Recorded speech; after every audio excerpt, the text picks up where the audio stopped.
21. The next day Lewis called the intensive care unit at the EMMC. Norma's condition was still listed as critical. That was standard operating procedure for the first 24 hours following a heart attack. Lewis got a cheerier assessment from Weybridge, her doctor, however. "I wouldn't even call it a minor myocardial infarction," he said. "No scarring. She owes you a hell of a lot, Dr. Creed." On impulse, Lewis stopped by the hospital later that week with a bouquet of flowers, and found that Norma had been moved to a semi-private room downstairs, a very good sign. Judd was with her. Norma exclaimed over the flowers and buzzed a nurse for a vase. Then she directed Judd until they were in water, arranged to her specifications, and placed on the dresser in the corner. "Mother's feeling ever so much better," Judd said dryly after he had fiddled with the flowers for the third time. "Don't be smart, Judson," Norma said. "No, ma'am." At last Norma looked at Lewis. "I want to thank you for what you did," she said with a shyness that was utterly unaffected and chose doubly touching. "Judd says I owe you my life." Embarrassed, Lewis said, "Judd exaggerates." "Not very damn much, he don't," Judd said. He squinted at Lewis, almost smiling but not quite. "Didn't your mother tell you never to slip a thank you, Lewis?" She hadn't said anything abore that, at least not that Lowe could remember, but he believed she had said something on about false modesty being half the sin of pride.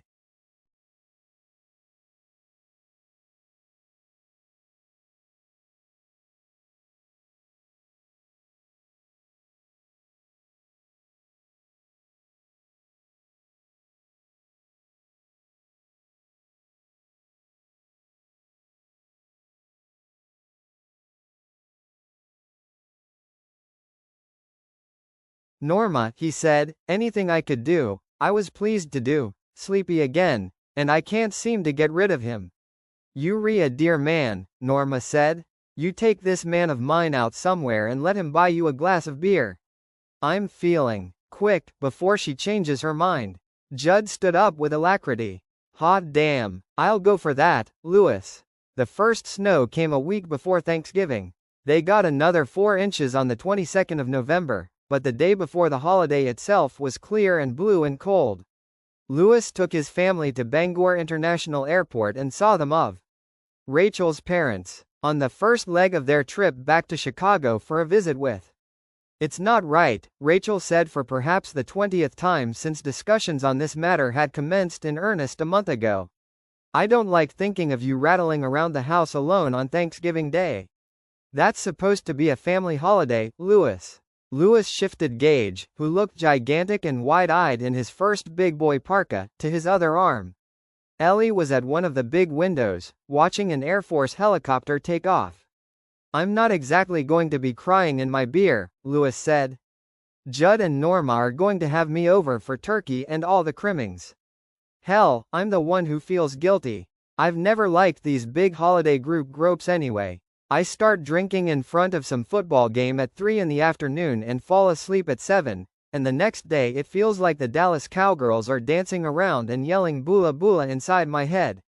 I just don't like sending you off with the 2 kids. "Till be fine," she said. "Flying first class, I feel like a princess. And Gage will sleep on the flight from Logan to O'Hare." "You hope," he said, and they both laughed. The flyer was called, and Ellie scampered over. "That's us, Mommy, come on, come on, come on. They'll leave without us." "No, they won't," Rachel said. She was clutching her 3 pink boarding cards in one hand. She was wearing her fur coat.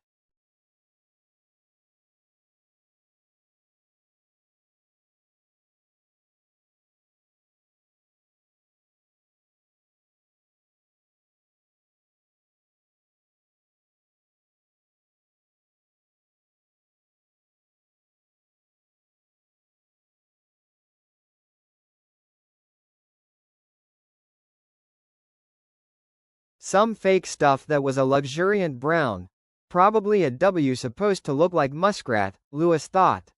Whatever IW supposed to look like, it made her look absolutely lovely. Perhaps something of what he felt showed in his eyes because she hugged him impulsively, semi-crushing Gage between them. Gage looked surprised but not terribly upset. "Lewis Creed, I love you," she said. Come on, see. Mom, Ellie said, now in a fever of impatience.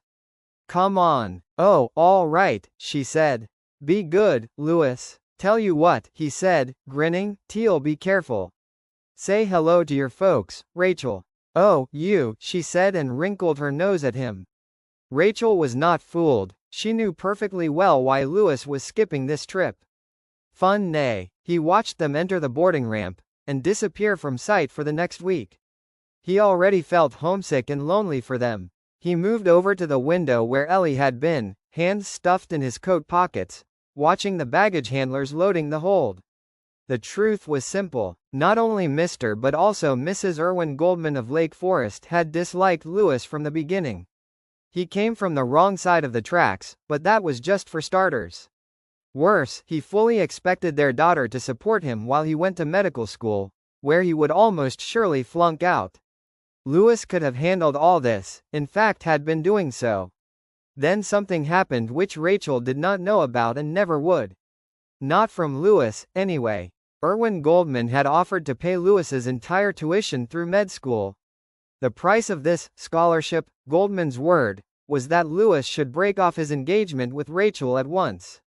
Louis Creed had not been at the optimum time of life to deal with such an outrage, but such melodramatic proposals, or bribes, to call a spade, are rarely made to those who are at an optimum time, which might be around the age of Siggy 5. He was tired, for one ching. He was spending 18 hours in UFF that was a luxuriant brown. Probably a W supposed to look like muskrat, Louis thought. Whatever IW supposed to look like, it made her look absolutely lovely. Perhaps something of what he felt showed in his eyes because she hugged him impulsively, semi-crushing Gage between them. Gage looked surprised but not terribly upset. Louis Creed, I love you, she said. Come on, see. Mom, Ellie said, now in a fever of impatience. Come on. Oh, all right, she said. Be good, Louis. Tell you what, he said, grinning, Teal, be careful. Say hello to your folks, Rachel. Oh, you, she said and wrinkled her nose at him. Rachel was not fooled. She knew perfectly well why Louis was skipping this trip. Fun nay. He watched them enter the boarding ramp, and disappear from sight for the next week. He already felt homesick and lonely for them. He moved over to the window where Ellie had been, hands stuffed in his coat pockets, watching the baggage handlers loading the hold. The truth was simple. Not only Mr. but also Mrs. Irwin Goldman of Lake Forest had disliked Louis from the beginning. He came from the wrong side of the tracks, but that was just for starters. Worse, he fully expected their daughter to support him while he went to medical school, where he would almost surely flunk out. Louis could have handled all this, in fact had been doing so. Then something happened which Rachel did not know about and never would. Not from Louis, anyway. Irwin Goldman had offered to pay Louis's entire tuition through med school.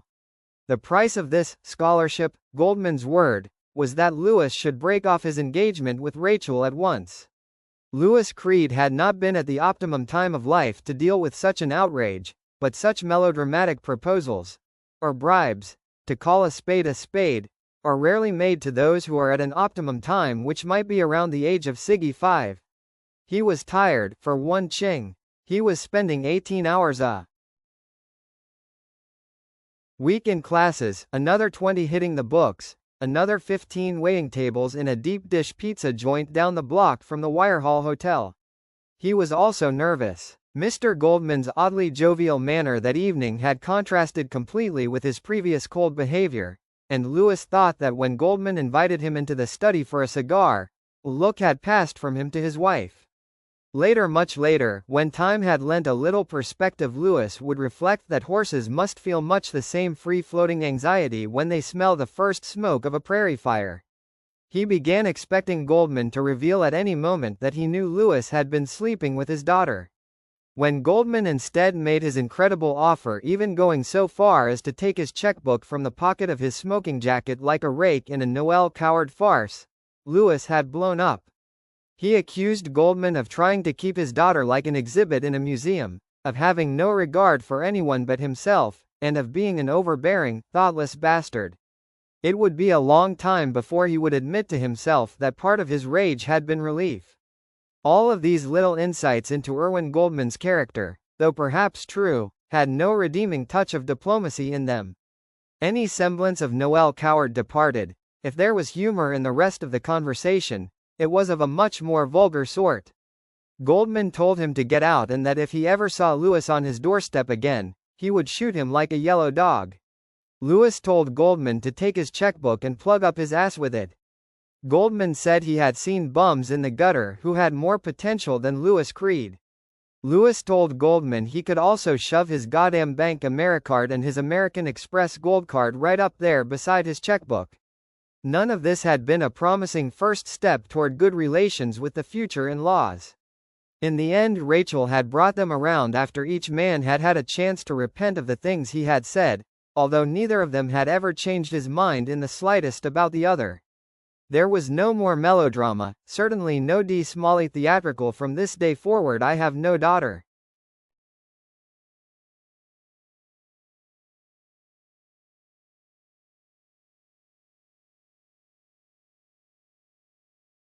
Scene. Goldman would have probably suffered crew raid, mirage to the creature from the Black Lagoon before denying her. Nevertheless, the face rising above the collar of Irwin Kalman's morning coat on the day Lewis married Rachel had resembled the faces sometimes seen carved on Egyptian sarcophagi. Their wedding present had been a six-place setting spode china and a microwave oven. No money. For most in Lewis's harem-scarum med school days, Rachel had worked as an clerk in a women's apparel store. And from that day to this day, Rachel only knew that things had been and continued to be tense between her husband and her parents. Particularly between Lewis and her father. Lewis could have gone to Chicago with his family, although the university schedule would have meant flying back 3 days earlier than Rachel and the kids. That was not a great hardship. On the other hand, 4 days with Imhotep and his wife the Sphinx would have been. The children had melted his in-laws a good deal, as children often do. Lewis suspected that he himself could have completed the rapprochement simply by pretending he had forgotten that evening in Goldman's study. It wouldn't even matter that Goldman knew he was pretending. But the fact was, and he at least had the guts to be upfront about it with himself, that he did not quite want to make the rapprochement. 10 years was a long time, but it was not quite long enough to take away the slimy taste that had come into his mouth when, in Goldman's study over glasses of brandy, the old man had opened one side of that idiotic smoking jacket and removed the checkbook residing within. Yes, he had felt relief that the nights, 5 of them in all, that he and Rachel had spent in his narrow, sagging apartment bed had not been discovered, but that surprised disgust had been quite its own thing, and the years between then and now had not changed it. He could have come, but he preferred to send his father-in-law his grandchildren, his daughter, and a message. The Delta 727 pulled away from the rampway, roared, and he saw Ellie at one of the front windows, waving frantically. Lewis.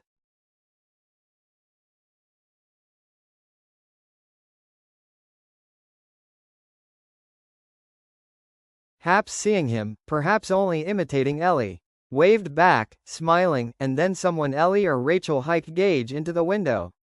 Lewis waved, and Gage waved back Allie my people safe, he muttered, then zipped his coat and went out to the parking lot.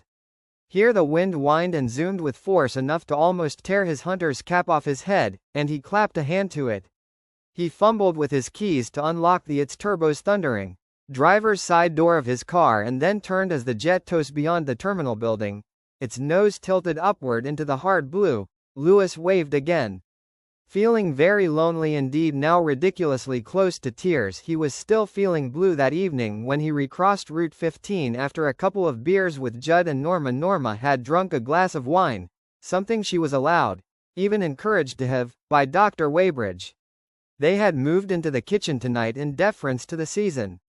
Judd had stoked up the small Merrick stove, and they had sat around it, the beer cold, the heat good, and Judd had talked about how the Micmac Indians had staved off a British landing at Machias 200 years ago. In those days the Micmacs had been pretty fearsome, he said, and then added that he guessed there were a few state and federal land lawyers who thought they still were. It should have been a fine evening, but Louis was aware of the empty house waiting for him. Crossing the lawn and feeling the frost crunching under his shoes, he heard the telephone begin to ring in the house. He broke into a run, got through the front door, sprinted through the living room, knocking over a magazine stand, and then slid most of the way across the kitchen, his frosty shoes skidding over the linoleum. He snared the phone. "Hello, Louis?" Rachel's voice, a little distant but about in. "We're here. We made it. No problems." "Greer," he said and sat down to talk to her, thinking, "I wish to God you were beer."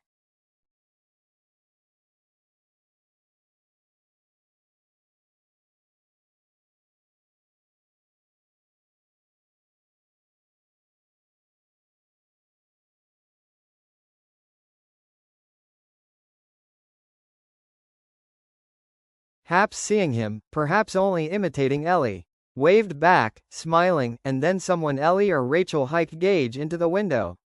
Louis waved, and Gage waved back "Allie my people safe," he muttered, then zipped his coat and went out to the parking lot. Here the wind whined and zoomed with force enough to almost tear his hunter's cap off his head, and he clapped a hand to it. He fumbled with his keys to unlock its turbos thundering driver's side door of his car and then turned as the jet tossed beyond the terminal building, its nose tilted upward into the hard blue. Louis waved again. Feeling very lonely indeed, now ridiculously close to tears. He was still feeling blue that evening when he recrossed Route 15 after a couple of beers with Judd and Norma. Norma had drunk a glass of wine, something she was allowed, even encouraged to have, by Dr. Weybridge. They had moved into the kitchen tonight in deference to the season. Judd had stoked up the small Merrick stove, and they had sat around it, the beer cold, the heat good, and Judd had talked about how the Micmac Indians had staved off a British landing at Machias 200 years ago. In those days the Micmacs had been pretty fearsome, he said, and then added that he guessed there were a few state and federal land lawyers who thought they still were. It should have been a fine evening, but Louis was aware of the empty house waiting for him. Crossing the lawn and feeling the frost crunching under his shoes, he heard the telephone begin to ring in the house. He broke into a run, got through the front door, sprinted through the living room, knocking over a magazine stand, and then slid most of the way across the kitchen, his frosty shoes skidding over the linoleum. He snared the phone. "Hello, Louis?" Rachel's voice, a little distant but about in. "We're here. We made it. No problems." "Greer," he said and sat down to talk to her, thinking, "I wish to God you were beer."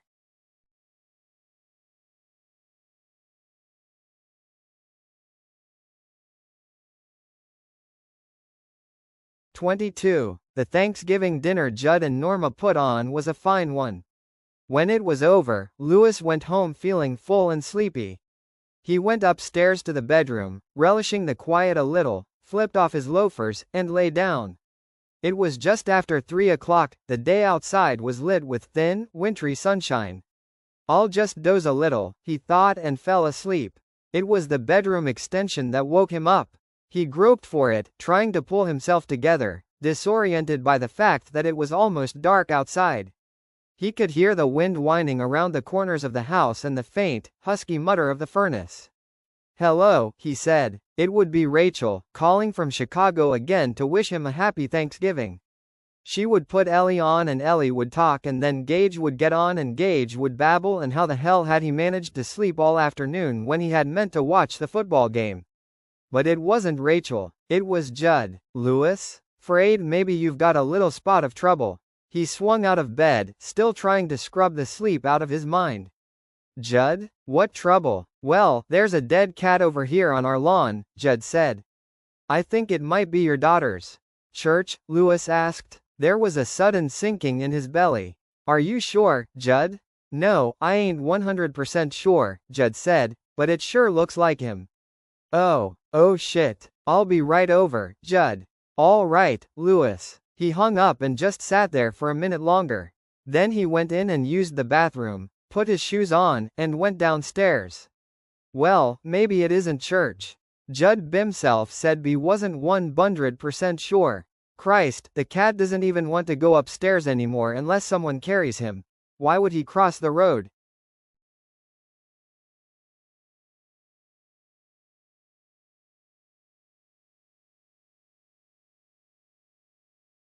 But in his heart he felt sure that it was church, and if was he going to say to Ellie? Rachel called this evening as she almost certainly would. What crazily, he heard himself saying to Rachel. I know that anything, literally anything, can happen to physical beings. As a doctor I know that. Do you want to be the one to explain to Beer what happened if he gets run over in the road? But he hadn't really believed anything was going to happen to church, had he?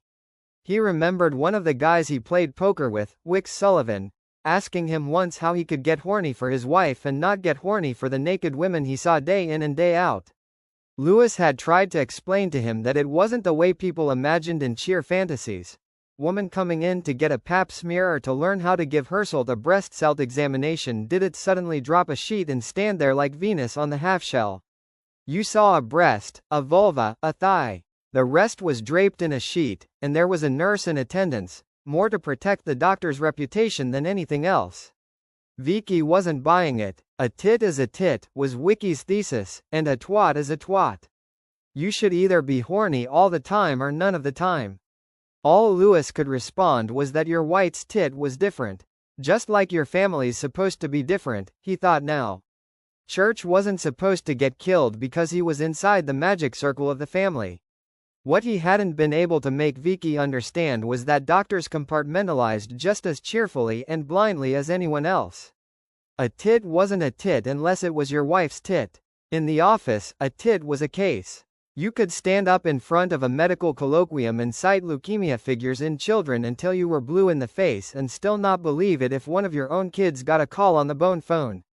My kid? My kid's cat, even? Doctor, you must be joking. Never mind. Take this one step at a time. But that was hard when he remembered how hysterical Ellie had gotten at the prospect of church someday dying. Way. Stupid fucking cat. Why did we ever bathe to get a fucking cat, anyway? If after the short and placid stupidity of his life as a neuter, Clut had rediscovered his real nature in dying. Yeah, it's church, he said.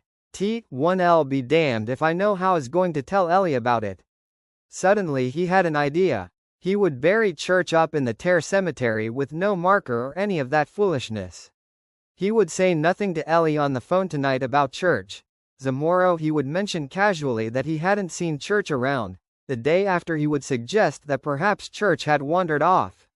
Cats did that sometimes. Ellie would be upset, sure, but there would be none of the finality.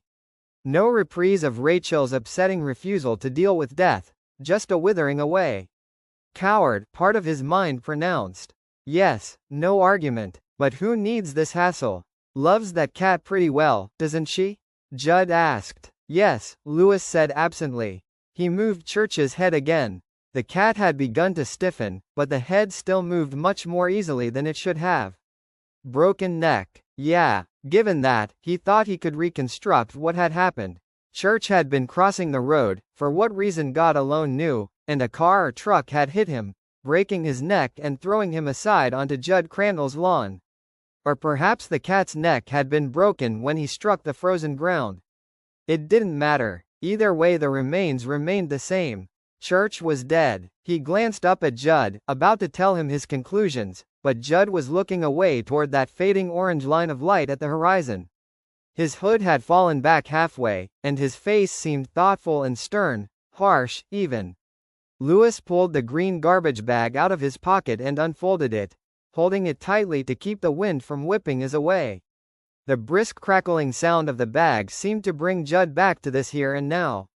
Yes, I guess she loves it pretty well, Judd said. His use of the present tense felt slightly eerie. The whole setting, with the fatting light, the cold, and the wind, struck him as eerie and geo-chic.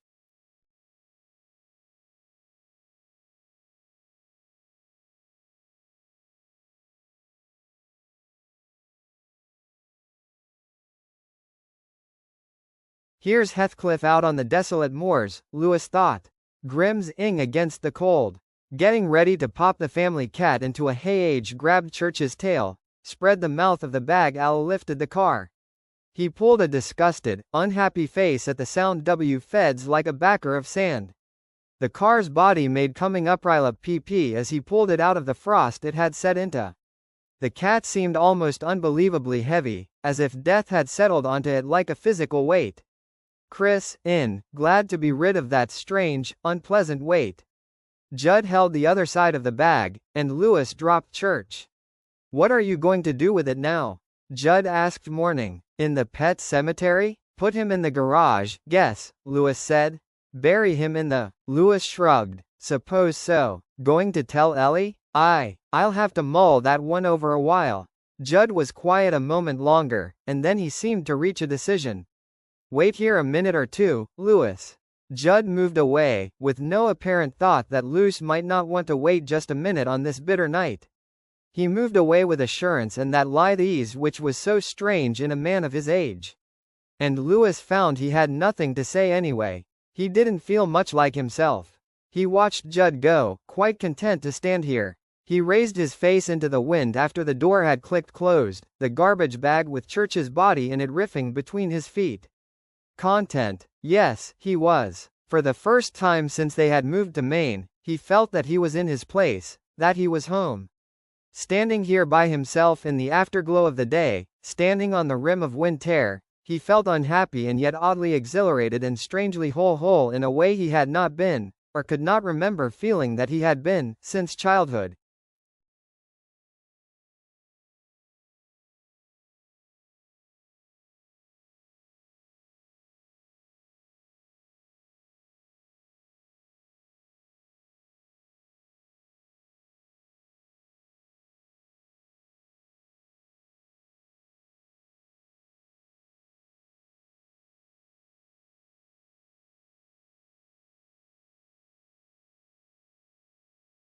Something gonna happen, beer, Bubba. Something pretty weird, I think. He tilted his head back and saw cold winter stars in a blackened sky. How long he stood like that he did not know, although it could not have been long in terms of seconds and minutes. Then a light flickered on Judd's porch, bobbed, approached the porch door, and descended the steps. It was Judd behind a big 4-cell flashlight. In his other hand he held what Lewis at first thought was a large X. And then he saw that it was a pick and shovel. He handed the shovel to Lewis, who took it in his free hand. Judd, what the hell are you up to? We can't bury him tonight. Yeah, we can. And we're gonna. Judd's face was lost behind the glaring circle of the flashlight. Judd, it's dark. It's late. And cold. Come on, Judd said. Let's get it done. Lewis shook his head and tried to begin again, but the words came hard, the words of explanation and reason. They seemed so meaningless against the low shriek of the wind, the seedling bed of stars in the black. It can wait till tomorrow when we can see. Does she love the cat? Yes, but. Judd's voice, soft and somehow logical. And do you love her? Of course I love her, she's my doe. Then come on. Lewis went. Twice, maybe 3 times on the walk up to the pet cemetery that night Lewis tried to talk to Judd, but Judd didn't answer.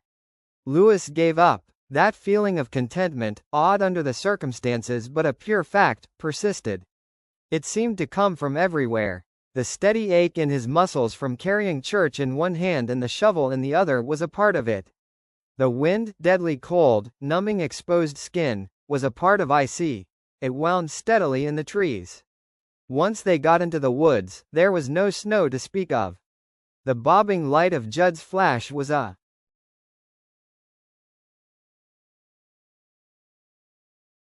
part of it. He felt the pervasive, undeniable, magnetic presence of some secret, some dark secret. The shadows fell away and there was a feeling of space. Snow rest here, Judd said, and Lewis set the bag down. He wiped sweat off his forehead with his arm. Rest here? But they were beer. He could see the markers in the moving, aimless sweep of Judd's arms. Light as Judd sat down in the thin snow and put his face between his. Judd, are you all right? Fine. Need to catch my breath a bit, that's all. Lewis sat down next to him and deep-breathed half a dozen. You know, he said, I feel better than I have in maybe 6 years. I know that's a crazy thing to say when you're burying your daughter's cat, but it's the flat truth, Judd. I feel good. Judd breathed deeply once or twice himself. Yeah, no, he said. It is that way once in a while. You don't pick your times for feeling good, any more than you do for the other. And the place has something to do with it too, but you don't want to trust that. Heroin makes dope addicts feel good when they're putting it in their arms, but all the time it's poisoning them. Poisoning their bodies and poisoning their way of thinking. This place can be like that, Lewis, and don't you ever forget it. I hope to God I'm doing right. I think I am, but I can't be sure. Sometimes my head gets muddled. It's senility calming, I think. I don't know what you're talking about. This place has power, Lewis. Not so much here, but the place we're going. Judd. Come on, Judd said and was on his feet again. The flashlight's beam illuminated the deadfall. Judd was walking toward it. Lewis suddenly remembered his episode of somnambulism. What was it Pascal had said in the dream that had accompanied it? Don't go beyond, no matter how much you feel you need to, Doctor. The barrier was not made to be broken.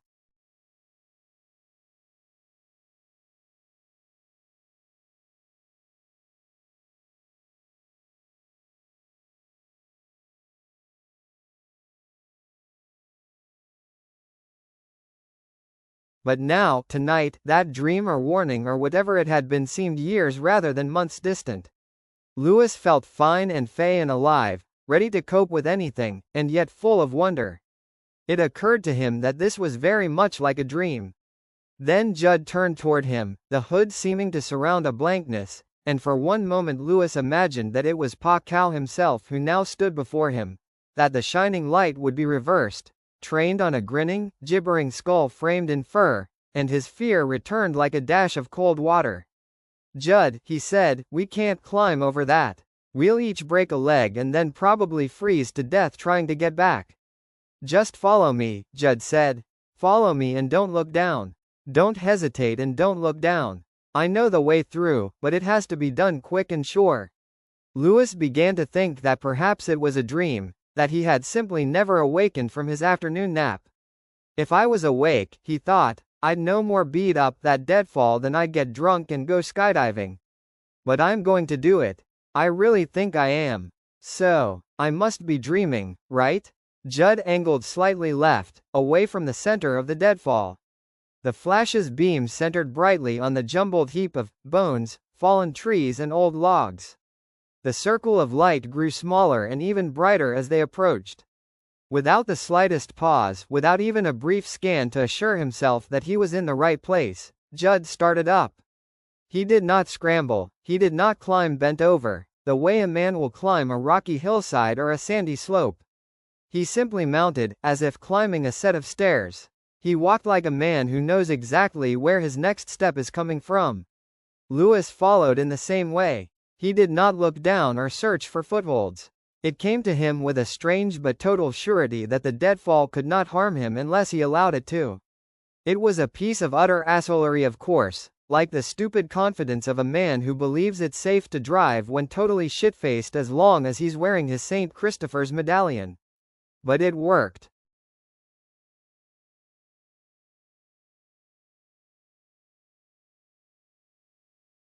There was no pistol-shot snap of an old branch giving way, no sickening plunge into a hole lined with jutting, weather-whitened splinters, each one ready to cut and gore and mangle. His shoes, hush, puppy loafers hardly recommended for climbing deadfalls, did not slip on the old dry moss which had overgrown many of the fallen trees. He pitched neither forward nor backward. The wind sang wildly through the fir trees all around them. For a moment he saw Judd standing on top of the deadfall, and then he began down the far side, calves dropping out of sight, then thighs, then hips and waist. The light bounced randomly off the whipping branches of the trees on the other side of the barrier. Yes, that's what it was. Why try to pretend it wasn't? The barrier. Lewis reached the top himself and paused there momentarily, right foot planted on an old fallen tree that was canted up at a 35-degree angle. Left foot on something springier, a mesh of old fir branches? He didn't look down to see, but only swirched the heavy trash bag with Church's body in it from his right hand to his left, exchanging it for the lighter shovel. He kerned his face up into the wind and felt it sweep past him in an endless current, lifting his hair. It was so cold, so clean, so constant. Moving casually, almost sauntering, he started down again. Once a branch that felt to be the thickness of a brawny man's wrist snapped loudly under his foot, but he felt no concern at all, and his plunging foot was stopped firmly by a heavier branch some 4 inches down. Lewis hardly staggered. He supposed that now he could understand how company commanders in World War I had been able to stroll along the top of the trenches with bullets snapping all around them, whistling, tip exhilarating. Prairie, it was crazy, but the very craziness made it tremendously. He walked down, looking straight ahead at the bright circle of Judd's light. Judd was standing there, waiting for him. Then he shot of coal oil on embers. Reached the bottom, and the exhilaration flared up in him like a shot of coal oil on embers.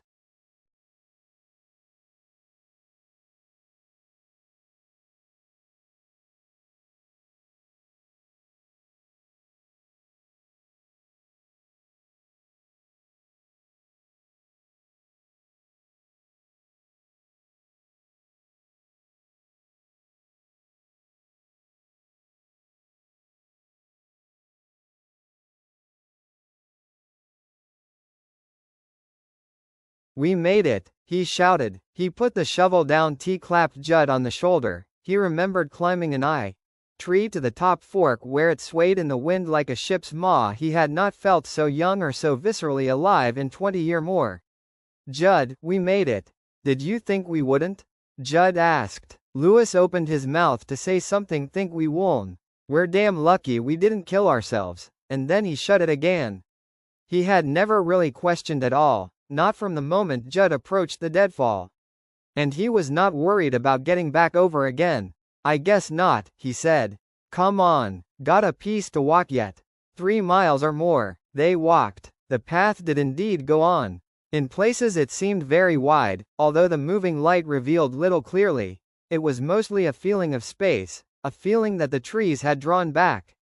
Once or twice Lewis looked up and saw stars wheeling between the massed dark border of trees. Once something loped across the path ahead of them, and the light picked up the reflection of greenish eyes there and then gone. At other times the path closed in until underbrush scratched stiff fingers across the shoulders of Lewis's coat. He switched the bag and the shovel more often, but the ache in his shoulders was now constant. He fell into a rhythm of walking and became almost hypnotized with it. There was power here, yes, he felt it. He remembered a time when he had been a senior in high school. He and his girl and some other couple had gone way out in the boonies and had ended up necking at the end of a dead-end dirt road near a power station. They hadn't been there long before Lewis's girl said that she wanted to go home, or at least to another place, because all her teeth, all the ones with fillings, anyway, and that was most of them, were aching. Lewis had been glad to leave himself. The air around the power station had made him feel nervous and too awake. This was like that, but it was stronger. Stronger but not unpleasant at all. Judd had stopped at the base of a long slope. Lewis ran into him.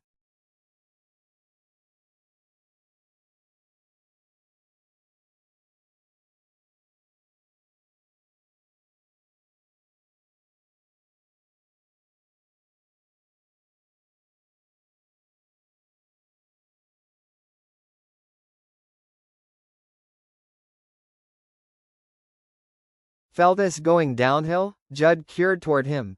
"We're almost where we're gone," he said calmly. "This next bit is like the deadfall, to walk steady and easy. Just follow me and don't look down. This is the edge of what the Micmacs used to call Little Got Swamp. The fur traders who came through called it Dead Macy's again.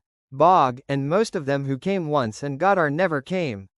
Is there quicksand? Oh, quicksand aplenty. Streams that babble up name for it. Through a big deposit of quartz sand left over from the glaciate. Sea sand, we always called it, although there's probably a proper." Judd looked at him, and for a moment Lewis thought he saw eyes. Something bright and not completely pleasant in the old man's. Then Judd shifted the flashlight and that look was gone. "Beevier, more electrical, or something. There's a lot of funny things down this way, Lewis. The airs." Lewis started. "What's wrong?" "Nothing," Lewis said, thinking of that night on the dead-end road. "You might see St. Elmo's fire. What the sailors call faux lights." It makes funny shapes, but it's nothing. If you should see some of those shapes and they bother you, just look the other way. You may hear sounds like voices, but they are the loons down South Coward Prospect. The sound carries. It's funny. Loons? Lewis said doubtfully. This time of year? Oh, ayuh, Judd said again, and his voice was terribly bland and totally unreadable. For a moment Lewis wished desperately he could see the old man's face again. That look, Judd. Where are we going? What the hell are we doing out here? Oh, the back of the beyond. Tell you when we get there. Judd turned away. Mind the tussocks.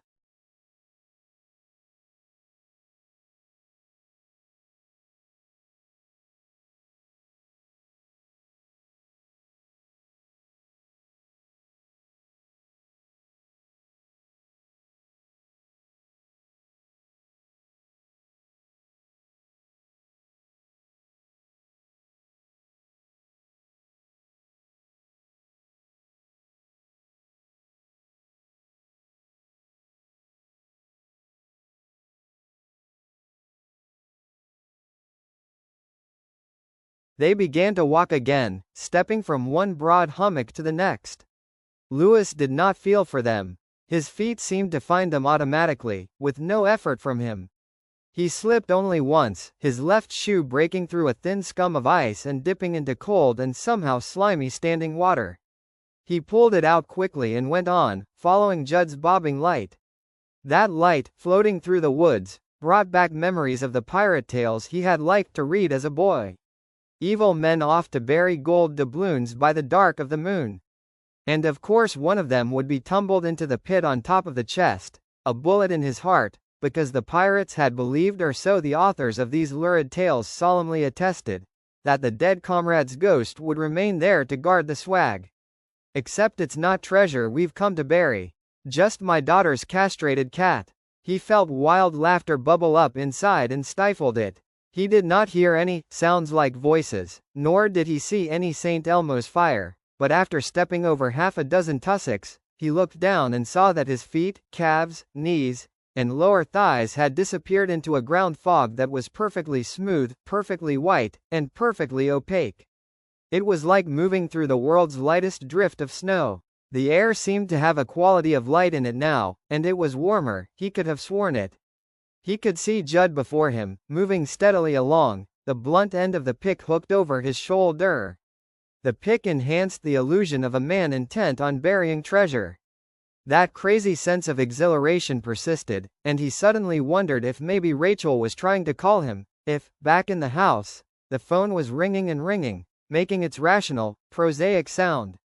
If. He almost walked into Judd's back again. The old man had stopped in the middle of the path. His head was cocked to one side. His mouth was pursed and tense. Judd? What's? Shush.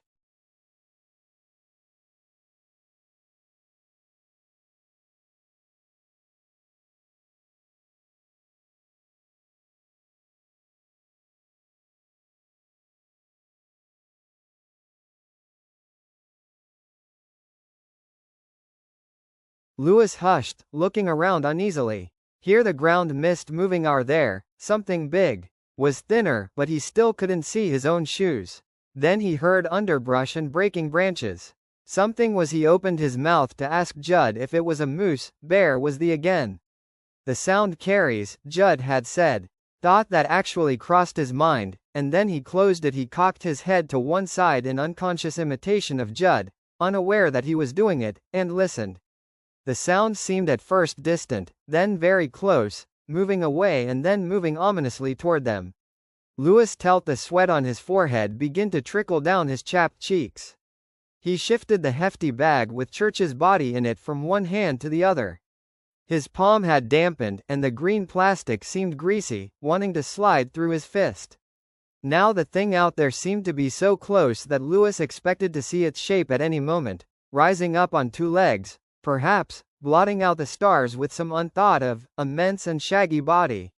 Bear was no longer what he was thinking of.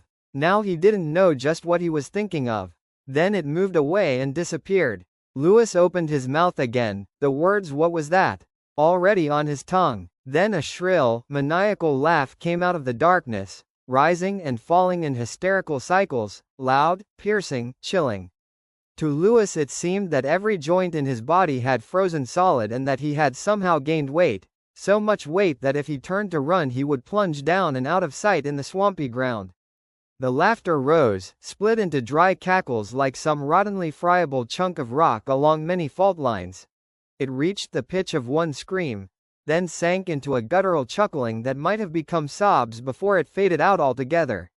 Somewhere there was a drip of water and above them, like a steady river in a bed of sky, the monotonous whine of the wind. Ocherwy's little god swamp was silent. Luce began to shudder all over. His flesh, particularly chat of his lower belly, began to creep. Yes, creep was the right word, his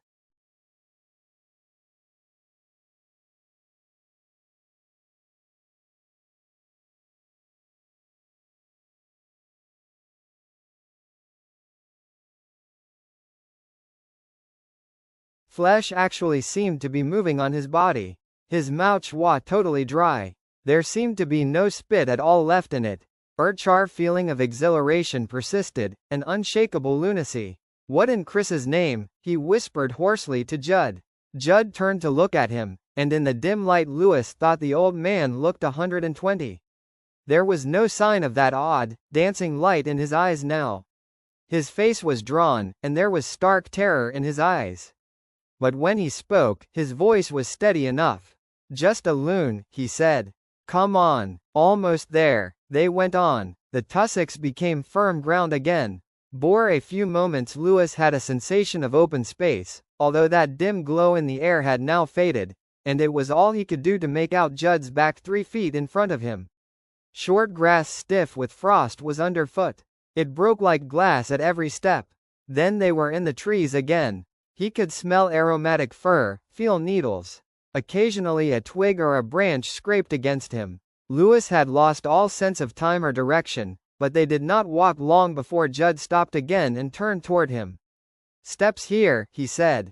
Cut into rock. 42 or 44, I disremember which. Just follow me. We get to the top and we're there. He began to climb again, and again Lewis followed.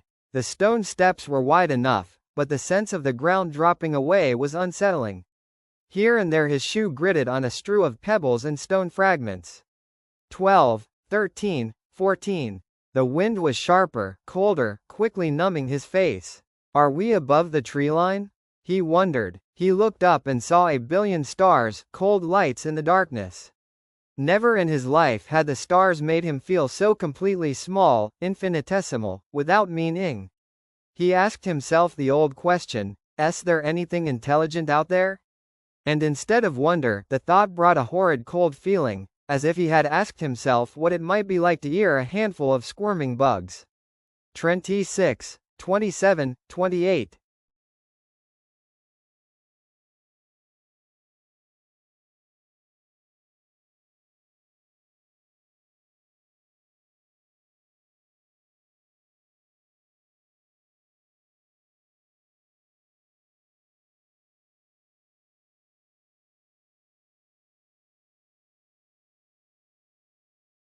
Who cared these, anyway? Indians? The Micmacs? Where they took him think of fur-bearing animals, and that made him think of car thing that had been moving near them in the woods.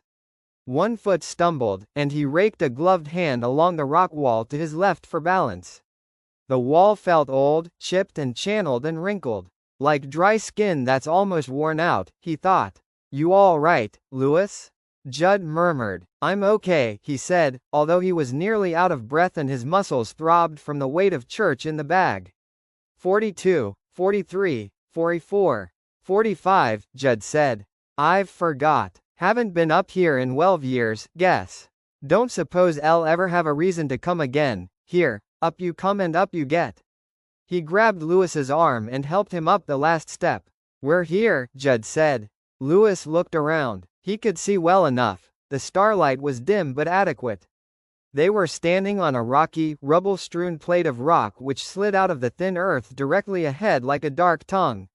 Looking the other way, he could see the tops of the fir trees they had come through in order to reach the steps.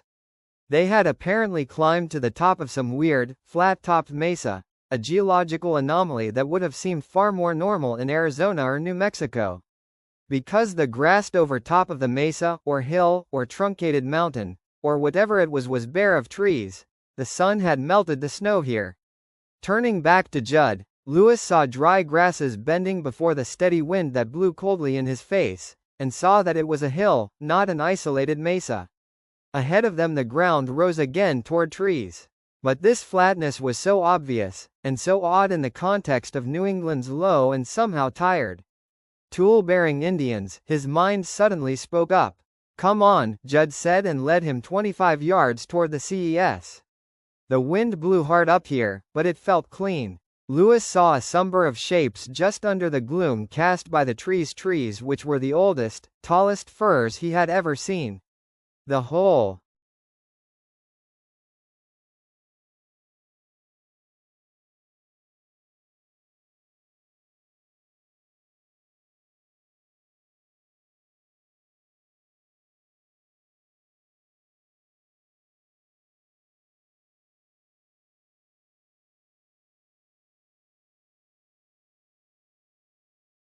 which vibrated, effect of this high, lonely place was emptiness burr and emptinin.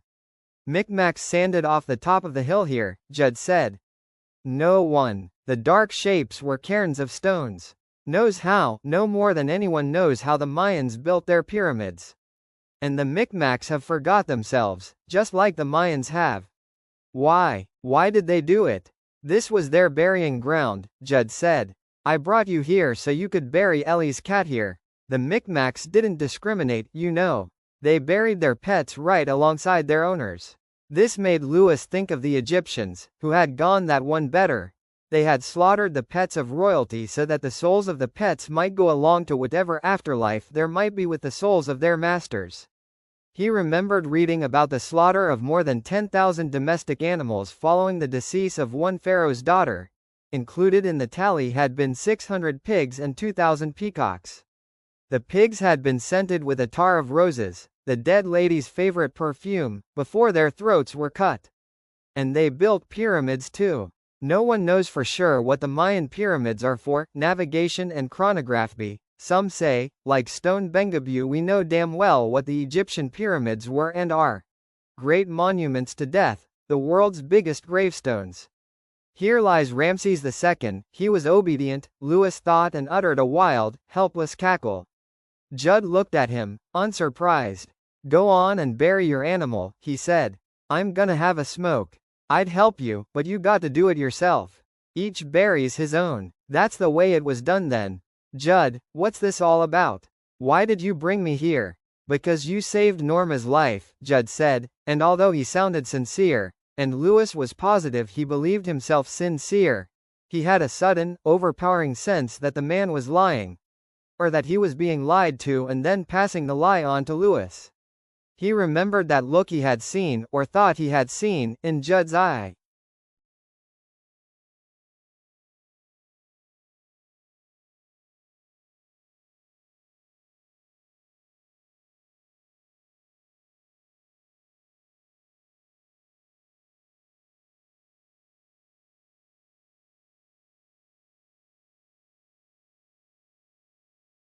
Cadillac of a grave for a damn cat, he thought, and when it was perhaps 30 inches deep and the pick was flashing sparks up from almost every stroke, he tossed it and the shovel aside and asked Judd if it was okay. Judd got up and took a cursory look. Seems fine to me, he said. Anyway, it's what you think that counts. Will you tell me now what this is about? Judd smiled a little. The Micmacs believed this hill was a magic place, he said. Believed this whole forest, from the swamp on north and east, was magic. They made this place, and they buried their dead here, away from everything else. Other tribes steered clear of it. The Penobscots said these woods were full of ghosts. Later on, the fur trappers started saying pretty much the same thing. I suppose some of them saw the Foo Fire in Little God Swamp and thought they were seeing ghosts. Judd smiled, and Lewis thought, that isn't what you think at all. Later on, not even the Micmacs themselves would come here. One of them claimed he saw a Wendigo here and that the ground had gone sour. They had a big powwow about it, or so I heard the tale in my green years, Lewis, but I heard it from that old tosspot Stanley, which is what we all called Stanley Bouchard, and what Stanley didn't know, he'd make up. Lewis, who knew only that the Wendigo was supposed to be a spirit of the North Country, said, "Do you think the ground's gone sour?" Judd smiled, or at least his lips slanted. "I think it's a dangerous place," he said softly, "but not for cats or dogs or pet hamsters. Go on and bury your animal, Lewis." Lewis lowered the hefty bag into the hole and slowly shoveled dirt back in. He was cold now and tired. The patter of the earth on the plastic was a depressing sound, and while he did not regret coming up here, that sense of exhilaration was fading, and he had begun to wish the adventure over. It was a long walk back home. The pattering sound muffled, then stopped. There was only the whump of dirt on more dirt. He scraped the last bit into the hole with the blade of his shovel. Terre's never enough, he thought.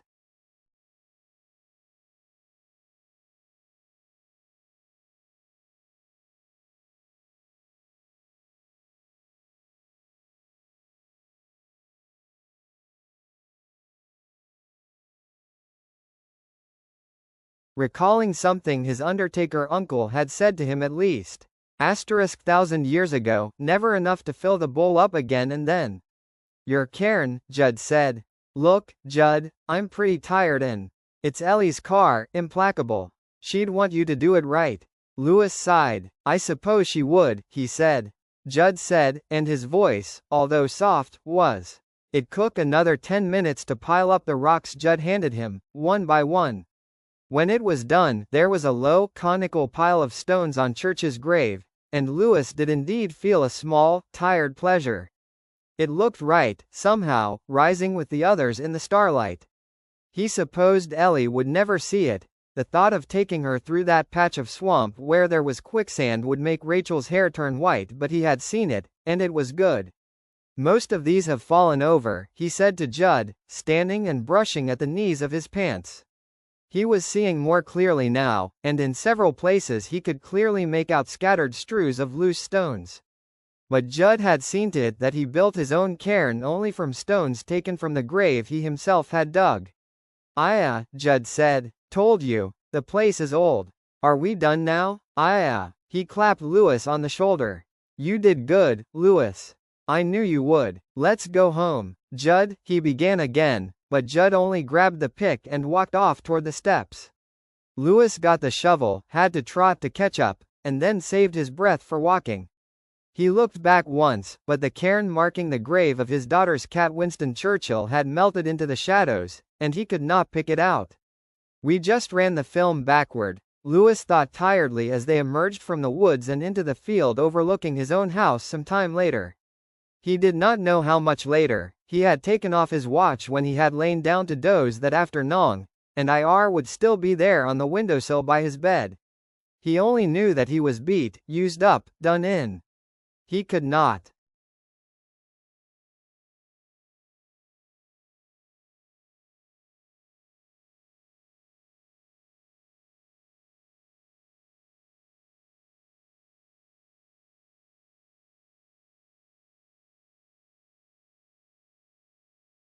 Remember feeling so kicked dog weary since his first day on Chicago's rubbish disposal crew one high school summer 16 or 17 years ago. They came back the same way they had gone, but he could remember very little about the trip. He stumbled on the deadfall. He remembered that lurching forward and thinking absurdly of Peter Pan.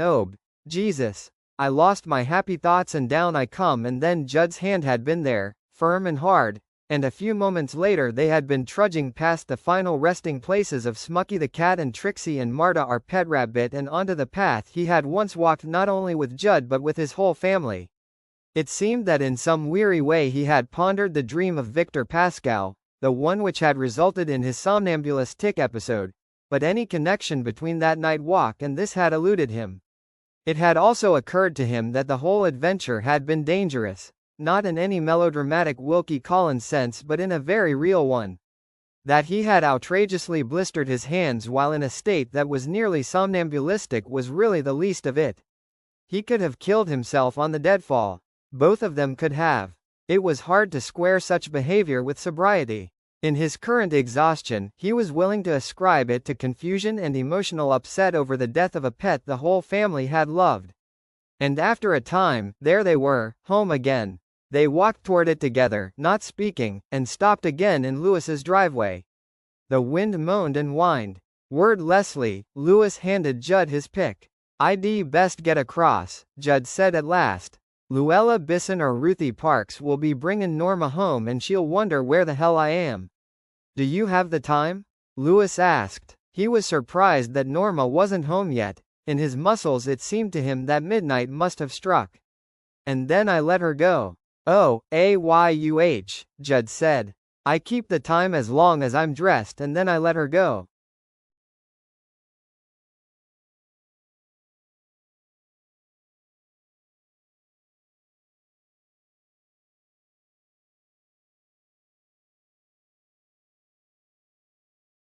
Scrolled cover back from its face.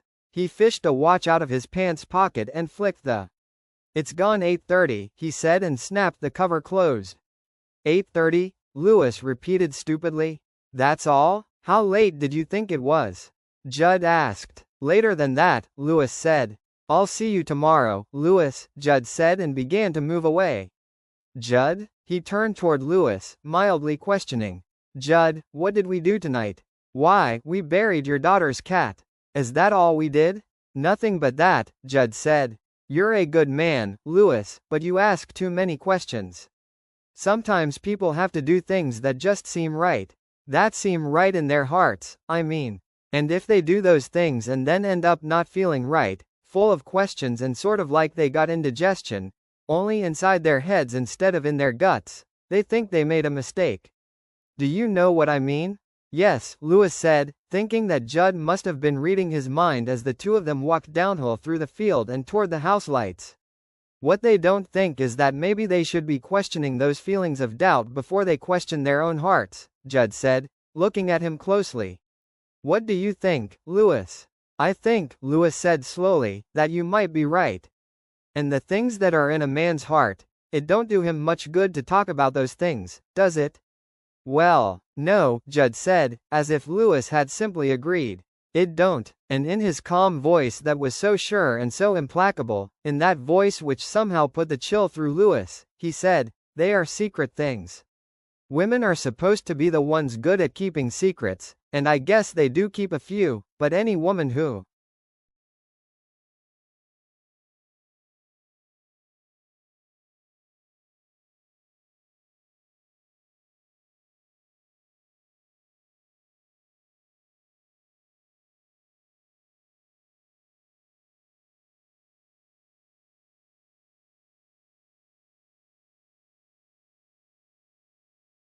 knows anything at all would tell you she's never really seen it any man's heart.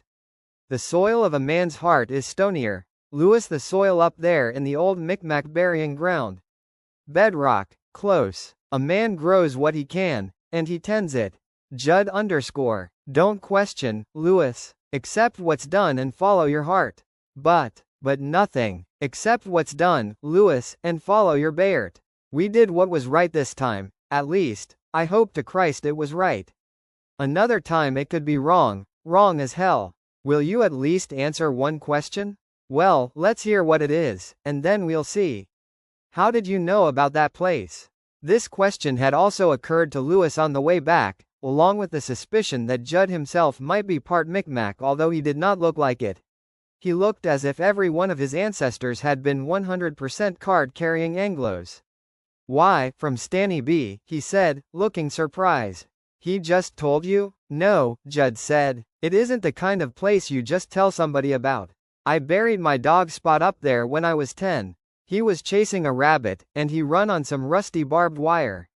The wounds infected and it killed him. There was something wrong about that, something that didn't fit with something Lewis had been previously told, but he was too tired to puzzle out the discontinuity."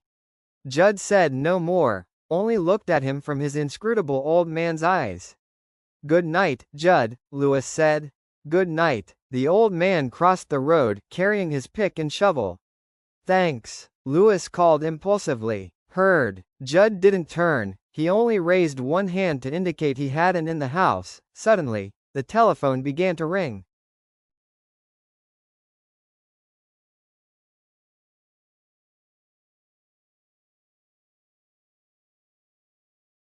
Louis ran, wincing at the aches that flared in his upper thighs and lower back, but by the time he had gotten into the warm Louis tan, wincing at the aches that flared in his upper thighs said hello, but there was only the open hum. Ringing just as he put his hand on it. He picked it up anyway in kitchen. The phone had already rung 6 or 7 times. It stopped. That was Rachel, he thought. I'll call Beer back. But suddenly it seemed like too much work to dial the numb Beer, to dance clumsily with her mother or worse, her checkbook brandishing father to be passed on to Rachel. And then to Ellie. Ellie would still be up, of course. It was an hour earlier in Chicago. Blee would ask him how church was doing. Great, he's fine. Got hit by an Orinco truck. Sumbo, I'm absolutely positive it was an Orinco truck. Anything else would lack dramatic unity, if you know what I mean. You don't? Well, never mind. The truck killed him but didn't mark him up hardly at all. Judd and I planted him up in the old Micmac burying ground, sort of an annex to the pet cemetery, you know what mean. Amazing walk, Pumpkin. I'll take you up there sometime and we'll put flowers by his marker, excuse me, his cairn. After the quicksand's frozen over, that is, and the bears go to sleep for the winter. He rehung the telephone, crossed to the sink, and filled it with hot water. He removed his shirt and washed. He had been sweating like a pig in spite of the cold, and a pig was exactly what he smelled like. There was some leftover meatloaf in the refrigerator. Louis cut it into slabs, put them on a slice of Roman meal bread, and added 2 thick rounds of Bermuda onion. He contemplated this for a moment before dousing it with ketchup and slamming down another slice of bread. If Rachel and Ellie had been around, they would have wrinkled their noses in identical gestures of distaste. Yuck, gross. Well, you missed it, ladies, Louis thought with undeniable satisfaction and gobbled his sandwich. It tasted great. Confucius say bee who smell like pig eat like wolf, he thought and smiled. He chased the sandwich with several long swallows of milk directly from the carton, another habit Rachel frowned on strenuously, and then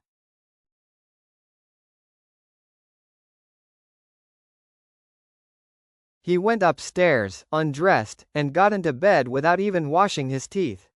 His aches and pains had faded to one low throb that was almost comforting. His watch was there where he had left it, and he looked at it, 10 minutes of 9. It really was incredible. Louis turned off the light, turned over on his side, and slept. He woke up sometime after 3 the next morning and fled to the bathroom. He was standing there urinating, blinking owlishly in the bright white fluorescent bathroom light, when the discrepancy suddenly showed up in his mind, and his eyes widened. It was as if 2 pieces of something which should have fitted together perfectly had instead thudded against one another and rebounded.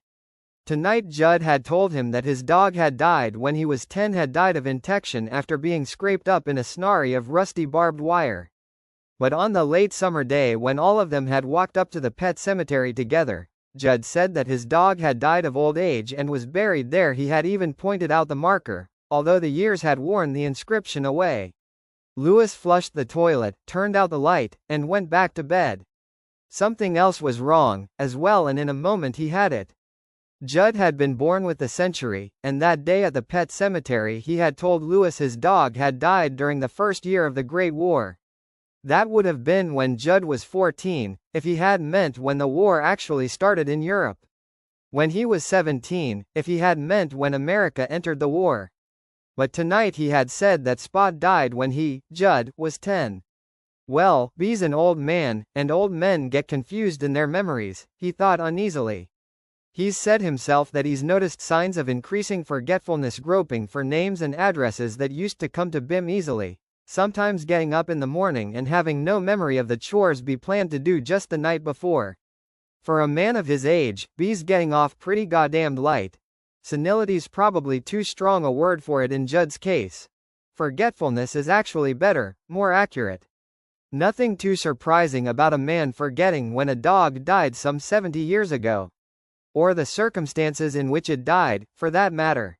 Forget it, Louis. But he wasn't able to fall asleep again right away, for a long wind that whined around the eaves outside it. While he lay awake, too conscious of the empty house and at some point he slept without even being aware that he had gone over the edge. It must have been so, because as he slipped away, it seemed to him that he heard bare feet slowly climbing the stairs and that he thought, "Let me alone, Pascal, let me alone. What's done is done and what's dead is dead," and the steps faded away. And although a great many other inexplicable things happened as that year darkened, Louis was never bothered by the specter of Victor Pascal again, either waking or dreaming.